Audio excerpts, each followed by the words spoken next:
Donc simplement, mon Bernard Sarzinski, donc je viens du lycée Vaucanson. Jusqu'à l'année dernière, j'étais enseignant en BTS technico-commercial. Donc on va démarrer et vous expliquer un peu comment on a fonctionné dans notre lycée. Donc en 2013, notre inspecteur a lancé l'idée d'hybrider une formation. Et puis en me disant, dans 10 ans, on n'enseignera plus comme on enseigne aujourd'hui. Alors dans 10 ans, moi j'espère être depuis un moment à la retraite, donc je me suis dit je vais peut-être me lancer sur ce projet pour voir est-ce qu'on peut aujourd'hui voir comment on va enseigner dans 10 ans. Et donc il y avait deux problèmes. Constituer une équipe d'enseignants, c'est-à-dire que tous les enseignants du BTS technico-commercial devaient intégrer cette logique d'hybridation. Et donc le choix qui était fait par l'institution, c'était de dire on va faire 75% du temps en présence et 25% du temps à distance. Donc en ayant choisi ces chiffres, parce que si on avait mis plus, ça aurait pu affoler certains enseignants, de dire mais du coup après comment ils vont être payés, ils n'ont plus d'élèves, les élèves sont à distance, donc ça posait quelques soucis. Et donc on est parti sur ce projet 75 en présence, 25 à distance. Et l'objectif, c'était de choisir une plateforme de formation. Donc moi, j'avais déjà travaillé sur Claroline, comme on a raison de le dire, version 1. Et puis, en allant me balader sur Internet, j'ai vu qu'il y avait Claroline qui allait devenir Claroline Connect. Et comme j'ai vu qu'il y avait Christophe Battier qui était à Lyon, Grenoble-Lyon, c'est 1 heure de route. Je me suis dit, je vais aller voir Christophe à Lyon et de voir ce qu'on pouvait faire. Et donc à l'époque, on a démarré avec une plateforme Claroline Connect version 2 bêta qu'on a installée, que j'ai installée sur un site perso. Quand est sortie la version 3, on s'est aperçu qu'il n'y avait rien qui était prévu pour passer d'une version 2 à une version 3. Donc on a réinstallé une version 3. Donc tout ce qu'on avait fait pendant 1 an, en gros, sur la version 2, il a fallu le refaire dans la version 3. Et puis quand on est passé à format libre, on s'est aperçu qu'on ne pouvait pas récupérer ce qu'on avait fait sur la version 3 pour aller dans la nouvelle version.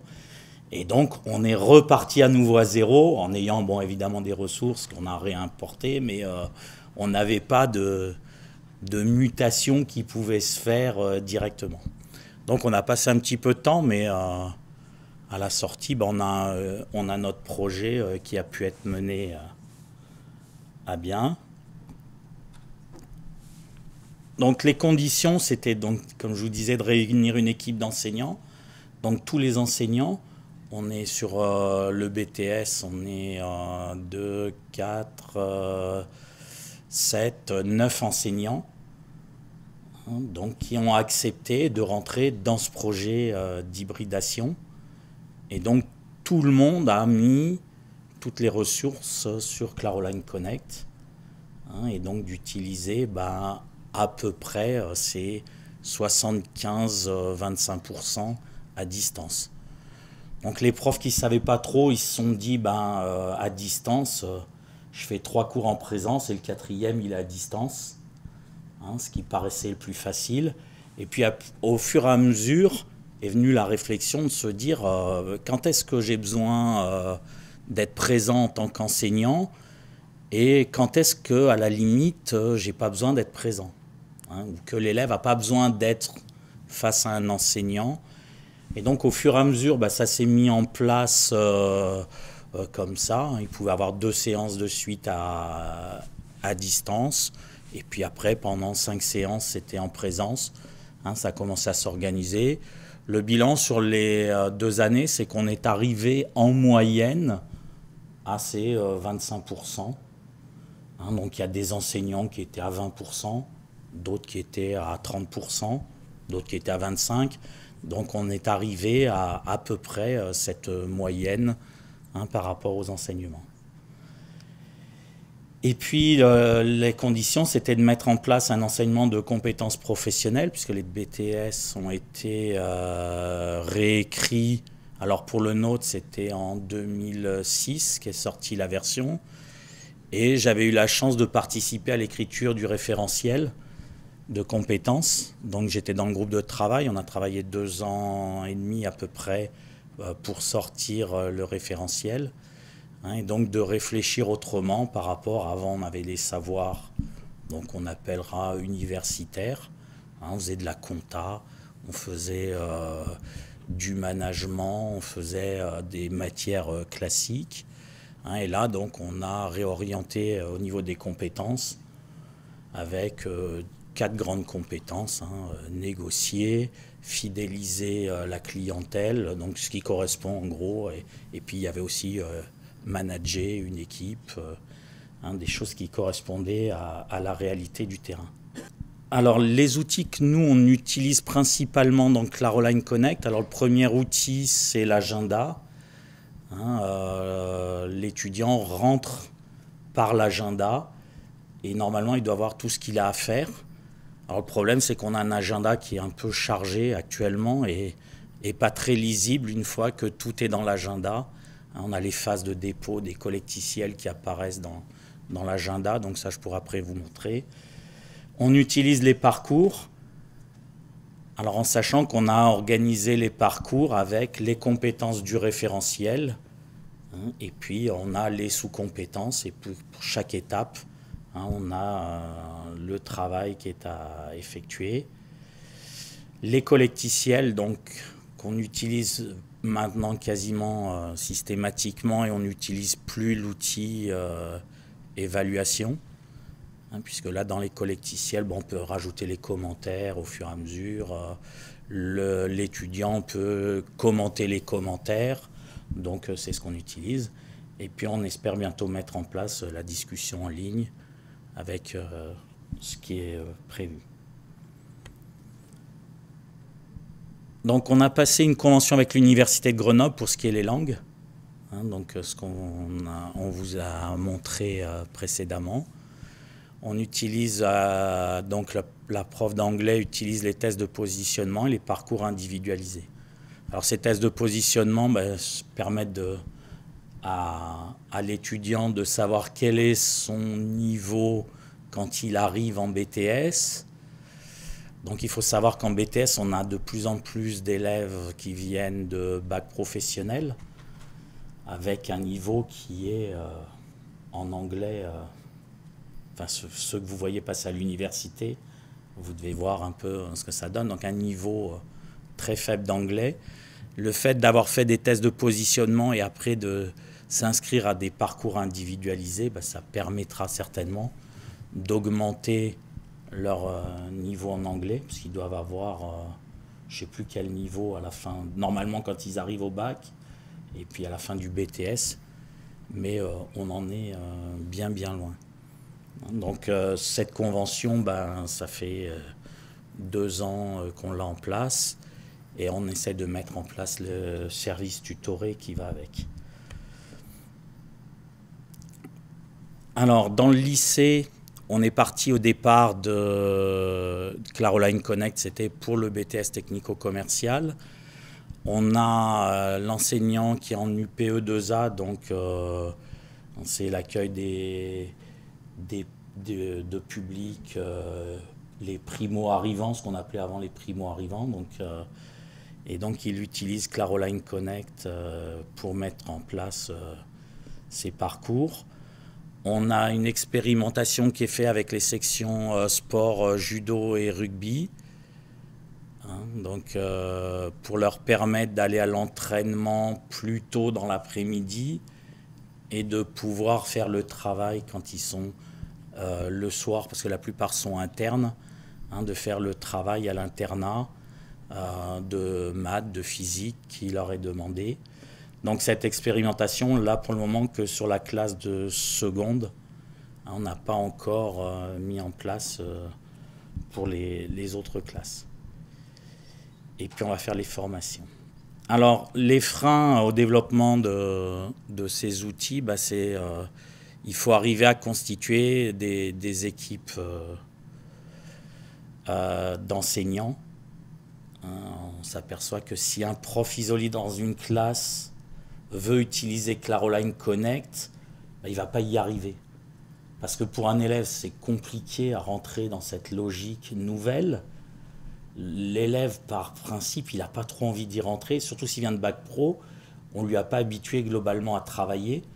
Et donc, là, il se retrouve dans une situation où il est, hein, comme on disait, au centre de l'apprentissage. Donc, il est obligé de travailler. Il est obligé de rendre son travail dans le collecticiel avec des dates, hein, et des heures de dépôt. Donc, il se retrouve obligatoirement à être obligé en train de travailler. Et donc, s'il y a un prof qui impose ça, il va se dire, mais là, pourquoi moi, on me demande ça, là? Et pourquoi il ne fait pas comme l'autre qui nous raconte son cours, qui nous donne des exercices, et puis l'exercice, même si on ne le fait pas, il va nous donner le corrigé. Et donc, on va attendre tranquillement le corriger, et puis tout va bien se passer, même si ça ne m'intéresse pas ce qu'il me raconte. Hein, donc, nous, on essaie, par rapport à ça, de les mettre en situation de travail, et c'est pour ça qu'il faut que tous les enseignants, hein, les mettent sur Claroline Connect. Sinon, ils vont vous dire, ouais, ton truc, c'est trop compliqué, on ne comprend rien, c'est une usine à gaz, donc ça, c'est plutôt les profs qui le disent, mais l'élève va dire, ouais, c'est trop compliqué, c'est pas fait pour nous. Pour les universités, on comprend qu'on leur donne ça, mais pas nous en BTS. Donc, ils vont trouver 25 000 excuses.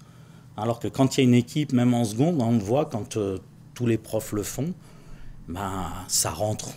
Ça met un peu de temps, mais ça finit par arriver. Alors, nous, le frein, c'est que la région Rhône-Alpes, dans les lycées, finance un ENT, hein, Cosmos, et qu'elle ne voit pas pourquoi on développerait Claroline Connect. Hein, donc ça, c'est le dernier frein. Donc nous, l'idée qu'on a fait aussi au niveau pédagogique, parce que ce qui nous intéressait, c'était plus la pédagogie, hein, c'était de fonctionner sous forme de projet. Au départ, on avait notre inspecteur, lui, il voulait qu'on teste la classe inversée, parce que c'était à la mode, hein, et qu'il fallait tester un peu ça. Et puis moi, la classe inversée, ça ne m'intéresse pas vraiment, quoi. C'est pour dire, on lui met une vidéo, hein, le lundi, il la regarde chez lui, puis il vient, et puis je lui donne une batterie d'exercices, et puis faire comme on faisait avant, mais hein, dire je vais apprendre en ayant écouté ou vu un cours, et puis derrière je vais faire des exercices d'application jusqu'à ce que j'arrive à le faire. Moi, j'avais pas envie de fonctionner comme ça, et j'avais plutôt envie de fonctionner sous forme de projet, avec l'acquisition des compétences qui peuvent se faire que s'il y a la réalisation d'un objet concret. Donc on a 3 grands projets, hein, je vais vous en montrer juste un qui marche pas mal. Donc on a un premier projet qui se fait de septembre à décembre en gros, où le but c'est de trouver une entreprise pour faire son stage, d'accord? Et donc on essaie de l'organiser, ce projet, comme si on faisait de la prospection, donc pour un commercial. Hein, nous, on a un fichier de clients, c'est-à-dire les entreprises avec qui on travaille. Dans ce fichier client, on a des entreprises avec qui on travaille régulièrement. Donc, pour nous, c'est les entreprises qui ont pris des stagiaires les 2 dernières années. Dans ce fichier, donc, on a des entreprises qui sont peut-être à reconquérir, ceux pour qui on n'a pas eu de stage depuis plusieurs années. Et puis ce qu'on veut, c'est que les élèves fassent une prospection et nous amènent des nouvelles entreprises comme lieu de stage. Donc le travail, c'est chaque étudiant va choisir un secteur d'activité dans lequel il a envie de travailler. Il doit trouver 10 entreprises maximum. Sur ces 10 entreprises, il va les contacter, les 10, en leur envoyant un mail. Donc il faudra qu'il ait avant, dans son fichier, avoir bien complété à qui je dois l'envoyer, et ainsi de suite. Donc le mail, relance téléphonique, et après entretien en face à face. Donc comme si on allait en entreprise, et comme si on était déjà technico-commercial. Donc ça, c'est un des projets qu'on a. Et puis on a un deuxième projet qui est les solutions d'éclairage. Et c'est de dire on va les proposer des solutions d'éclairage, actuellement le développement de la LED pour faire des économies d'énergie. Et donc dire, vous allez aller prospecter des magasins, des commerces de proximité pour leur proposer des études d'éclairage et de voir comment on peut améliorer l'éclairage de votre magasin. Et l'objectif, c'est je vais en voir 10. Donc ils sont par binôme, puisque ça aussi c'est un élément important, pas travailler seul mais en groupe, et de ramener une étude d'éclairage, donc d'avoir des résultats de 10% au niveau de la prospection. Et donc on a décliné ça avec un parcours où on a c'est prospecter et négocier, c'est les parties importantes du référentiel avec, il y a la première compétence, c'est étudier et analyser le marché, préparer ma démarche de prospection, conduire ma démarche de prospection, et puis à la fin négocier une solution d'éclairage. Donc ils commencent à apprendre leur métier. Donc globalement on a testé ça, ça fait donc 3 ans. On avait fait des questionnaires, des sondages dans Claroline Connect. Les étudiants n'ont pas envie de revenir après. Alors les étudiants qui sont restés, puisqu'on a quand même des gens qui nous disent il y a trop de travail et ils préfèrent abandonner assez vite en première année, parce que pour eux ça semble insurmontable tout le travail qu'on leur demande de faire. Mais sinon, ceux qui restent sont contents et n'ont pas envie de revenir à des situations classiques de cours plus exercices, comme on a pu le faire avant. Donc voilà, en gros, nous, comment ça s'est passé. On continue à travailler avec tous les nouveaux outils. Les profs qui étaient dessus n'étaient pas automatiquement des geeks ou des champions de l'informatique, et ont très bien vu l'intérêt pour la prof de français d'utiliser le wiki, d'utiliser les forums, d'obliger les élèves à aller écrire dans un forum, de les obliger à répondre à une question qui était posée dans un forum. Donc, et puis on avait fait... elle avait fait surtout un wiki sur une pièce de théâtre qu'on les avait emmenés voir, et c'était sur la musique. Donc à l'époque, c'était ceux qui connaissent les Shags, donc qui étaient considérés comme le groupe le plus nul du monde. Et donc il y a une pièce de théâtre qui avait été faite là-dessus, et donc c'était intéressant.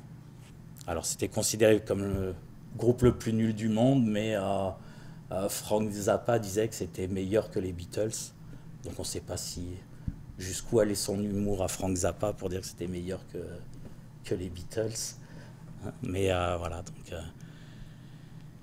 donc voilà, on a passé pas mal de temps, et puis maintenant, globalement, ça tourne. Ce qu'on a mis en place aussi, surtout, c'est un travail d'équipe, c'est-à-dire que quand on les a en demi-groupe, c'est pas le même prof qui va prendre les deux groupes. C'est-à-dire qu'on a systématiquement 2 profs qui vont intervenir sur, par exemple, sur le projet d'éclairage, on est toujours à 2. Ce qui fait qu'au départ, moi, j'ai commencé tout seul sur le projet d'éclairage.